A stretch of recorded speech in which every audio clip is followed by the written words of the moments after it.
in separation. So, kung kayo ay galing sa hiwalayan, let's see kung ano yung energy ng person mo ngayon. Kumusta siya? So, kumusta yung energy ng person? Oops.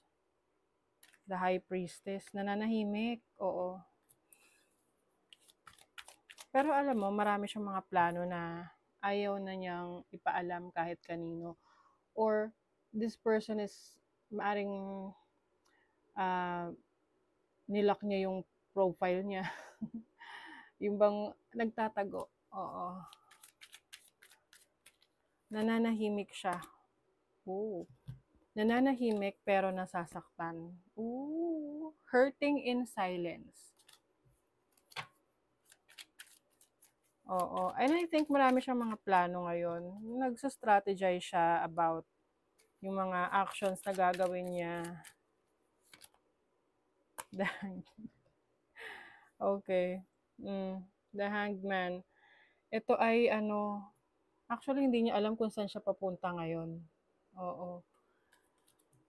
Nakatigil lang siya tapos ina-analyze niya yung sitwasyon niya, yung sarili niya, yung bang ano na next, ganun. Yung tanong niya sa sarili niya. Ano na next? Tingnan natin situation niya ngayon. Oh, tingnan mo, tinitingnan niya yung mga pictures mo. Maaring nakasave pa yan sa cellphone niya, or may mga printed pictures kayo together sa social media mo, kung hindi mo pa naman siya nabablock. Namimiss ka niya. Okay. Cupid's arrow. Oh. Parang, ano ba to? Alam mo, parang gusto ka niyang i-message, kausapin.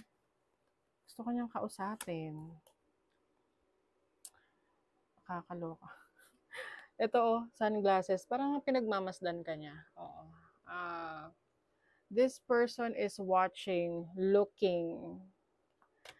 Ini-stalk ka nito.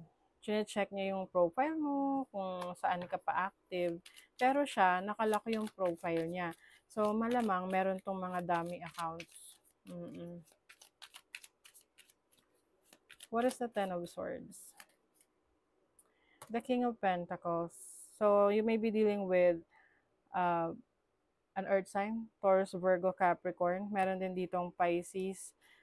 Ang lakas ng energy ng Pisces. Nagpapaka-busy siya sa work ngayon no? And kinukumbinsi niya yung sarili niya na magbago. Gusto niyang magbago. Maaring nare-realize niya. Marami siyang realization sa life. Oo. Marami siyang realization sa nangyari sa relationship ninyo. Mahal ka pa. O, ayan o, Two of Cups. Gusto ka makausap nito. Marami siyang mga pagninilay-nilay sa buhay niya. Sobra siyang nasasaktan. Oo. Hindi niya lang to pinapakita or pinaparamdam sa mga tao sa paligid niya or hindi niya inaamin. Siyempre. Pero this person is hurting. The Sun. Pwedeng Leo energy. Inaaliw niya rin yung sarili niya. Oo. Yung tipong lumalabas-labas na nagtatry siyang mag-enjoy sa buhay. Nagtatry mag-enjoy sa buhay, pero pag siya na lang, pinapanood niya yung, pinapanood talaga. Tinitingnan niyo yung mga pictures niyo. Gusto niya makipag-usap Kaya lang siguro nagpapalamig pa to. Hindi pa siya yung tipong ready na mag-reach out sa'yo kasi baka alam niya na hindi ka pa makikipag-usap. Tingnan natin. Ano yung intentions? Ano ba yung intentions ng person ng collective? Ano yung intention? Ten of Cups. Gusto nitong ayusin ang inyong life together. O, diba? Nag-separate tapos biglang ganon. Gusto niyo makipag-ayos lalo na kung meron kayong mga anak. The Hermit, Virgo energy. So, pwedeng marami siyang naging pagninilay-nilay, self-reflection, na-realize na yung mali niya, mabuti naman. Ano yung intention niya? Masakit. This person is hurting the world, okay? Alam niya kasi na meron pa siyang magagawa. Like, meron pa siyang pwedeng effort. Alam niya masisave pa niya eh. Oo. Alam niya na, okay, it's a chapter of your life together na, pagsubok lang. Pero it doesn't mean na kailangang magtapos. So, pwedeng iba sa inyo long distance relationship. LDR. Okay, tingnan natin. Ano yung intention? Ano yung intention ng personal collective? Lightning. Ang sabi rito is, sudden change. Surprise. So, surprise ka niya. Meron siyang pagbabago eh. Yung talagang, tingnan mo, camera. Nire-reminisce niya. Natuto na siya from the past. Yung past mistakes. Talagang pinapanood ka nito, paulit-ulit lumalabas tong card na to. Maaring itong issue niya kasi is pwedeng isa sa reason ninyo, meron siyang may mga kalokohan, meron siyang unhealthy habits, may pagka-controlling,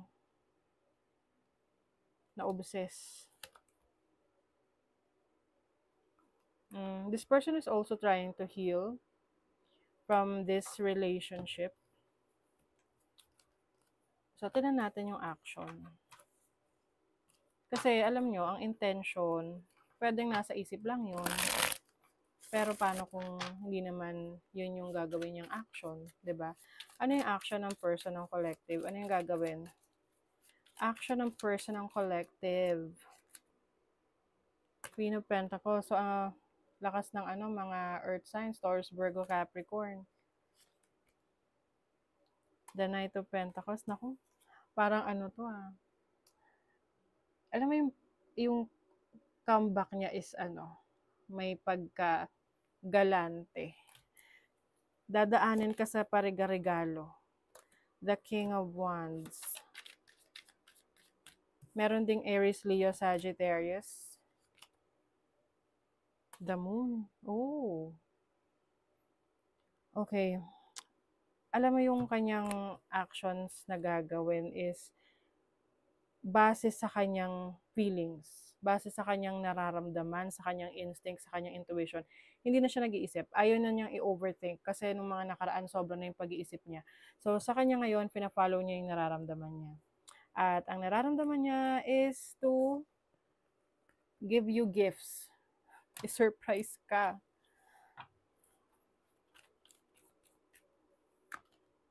The Chaser. Gusto talaga nito makipag-usap. Hinahabol ka niya. Yung bang tipong ayaw niya na lumagpas ka sa buhay niya, parang ganon. Oo. This person doesn't want you to get away. This person wants to date you. Naku, baka dadalhin ka nito sa isang fancy restaurant. Marami itong na-realize simula nung nagkahiwalay kayo. Kaya, ito ay magbabalik. Siyempre, ito ay general reading. Di naman to magre-resonate para sa lahat. Okay? So, just take whatever resonates. Saan to papunta? Saan papunta? Four of Swords healing. Pwede magkakaroon ng kapatawaran. The Emperor. Aayusin ang life ninyo. King of Pentacles. Mas solid yung magiging foundation ng relationship ninyo. Okay? So, good luck. Congratulations.